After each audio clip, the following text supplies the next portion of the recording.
sir.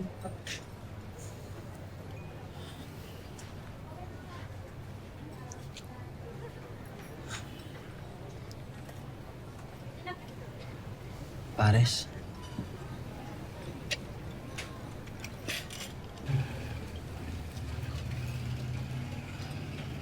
Chloe, pwede mo ba akong kausapin? Ano, susuhulan mo na naman ako ng pares. Sweet and tender Pares. Oo, dahil ganun yung pagmamahal ko sa'yo. Kilan mo nga ako, Makmak. Sorry na. Alam ko naman kung bakit ka nagtatampo. Dahil dun sa round girls kanina.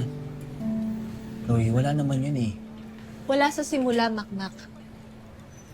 Pero pag pinabayaan, pwedeng lumala. Pero Chloe, wala naman yun. Faithful ako sa'yo. At naman kayo, ganyan ang sinasabi. Chloe, wala naman dahilan para magselos. Wala. Alam ko I have trust issues. Pero kasi nakita ko na yun sa iba eh. Maraming beses, lalo na kay na dad at kuya. Napakadali para sa kanila maging unfaithful. Yun yung dahilan kung bakit naghiwalay si mom at dad. At ganon din si kuya kay Kim. Kayang-kaya nilang saktan yung mga babaeng mahal nila ng paulit-ulit. At ayokong mangyari sa akin yun, Makmak. Ayoko. Chloe,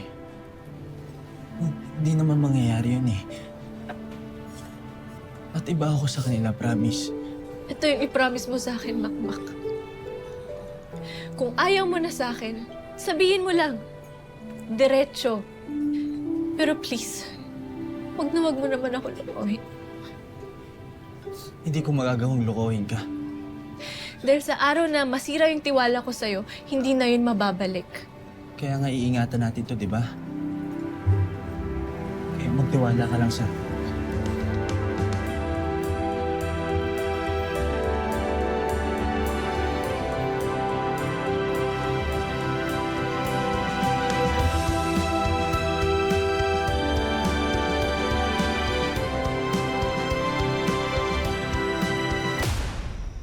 Kuya, pasaran na lang yan.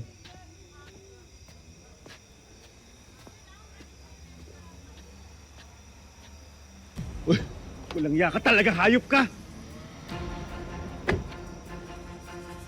Kaya gawa mo rito, Nonoy.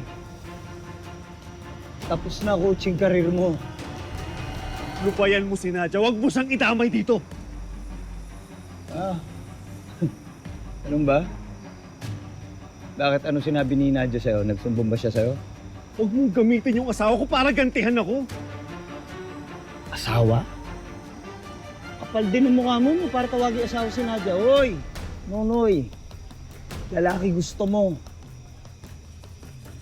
Hiniwalayan ka na ni Nadia. Di ba niya sinabi sa'yo? Na siya ang lumapit sa akin? Natural! Iniipit mo sila para magawa mo yung gusto mo! Hoy, hindi ko ugali mang-ipit. Lumapit sila para humingi ng tulong sa akin. Yun lang yun. Ano? Lalapit sila sa'yo? Bakit anong mapapala nila? Kali ako na lang saktan mo, huwag mo lang idamay si Nadja! Hoy, deserve ni Nadia. Deserve niyang lumigaya. Deserve niya magkaroon ng karelasyon sa katulad kong tunay na lalaki. Hindi sa bakla.